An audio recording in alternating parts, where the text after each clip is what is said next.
네, 태풍 바비가 한반도에서 위력을 떨치고 있습니다. 그리고 미국에서도 초강력 허리케인이 상륙이 임박해서 50만 명 넘게 대피를 했습니다. 네, 워싱턴 연결해 내용 알아보겠습니다. 이경희 특파원. 네, 워싱턴입니다. 네, 어제도 허리케인 관련 소식을 전해드렸는데 상륙을 앞두고 훨씬 더 강력해졌다고요? 그렇습니다. 허리케인 강도는 가장 낮은 1부터 최고 등급인 5까지 총 5단계로 나뉘는데요. 멕시코만을 통해 남부지방을 향해 빠르게 접근하고 있는 허리케인 로라는 4등급까지 몸집을 키웠습니다. 로라의 최대 풍속은 시간당 225km를 넘는데요. 재앙적 수준의 피해가 예상되면서 미국은 그야말로 초긴장 상태입니다. 이곳 시간으로 오늘 밤 텍사스와 루이지애나 국경 근처에 상륙한 뒤 내륙을 관통하며 북동쪽으로 향할 것으로 예상되고 있습니다. 짧은 시간에 강풍과 함께 엄청난 양의 비를 뿌릴 것으로 보입니다. 최대 180억 달러의 경제적 피해가 발생할 수 있다는 보도가 나오기도 했는데요. 이미 텍사스, 루이지애나주에서는 50만 명 이상이 대피했고 방위군을 배치해 피해에도 대비하고 있습니다.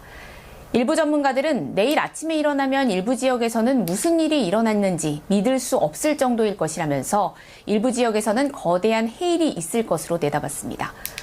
트럼프 대통령은 트윗을 통해 허리케인 로라는 매우 위험하고 빠르게 강력해지고 있다면서 지역 공무원들의 주문을 잘 따라줄 것을 당부했습니다.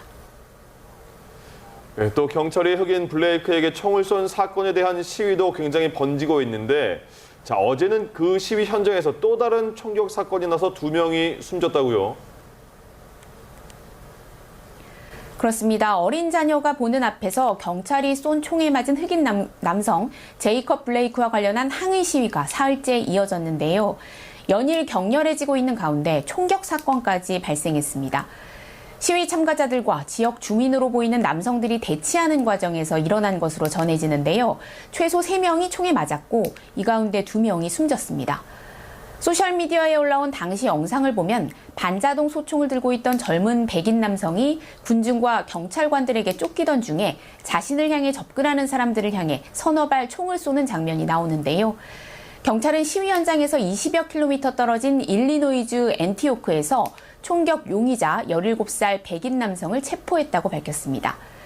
시위가 격화하자 트럼프 대통령은 위스콘신주 커노샤에 주 방위군 투입을 지시했는데 위스콘신 주지사도 동의했다고 밝혔습니다.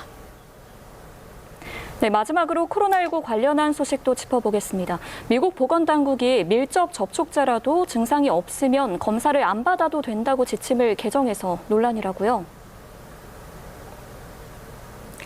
네, 미국 CDC 질병통제예방센터가 최근 코로나19 검사 관련 지침을 개정했는데요. 밀접 접촉자는 무조건 모두 검사를 받아야 한다는 기존 지침을 증상이 없으면 검사를 받지 않아도 된다고 바꿔서 논란입니다. 이렇게 되면 검사 실시 건수가 줄고 당연히 신규 감염자 수도 줄어들 텐데요.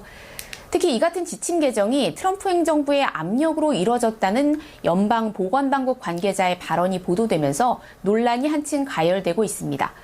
앞서 트럼프 대통령은 기회가 있을 때마다 코로나19 검사를 줄여야 한다고 주장해왔는데 본격적인 대선 국면에서 트럼프 대통령의 발언과 일맥상통하는 지침이 시행됐기 때문입니다. 지금까지 워싱턴에서 전해드렸습니다.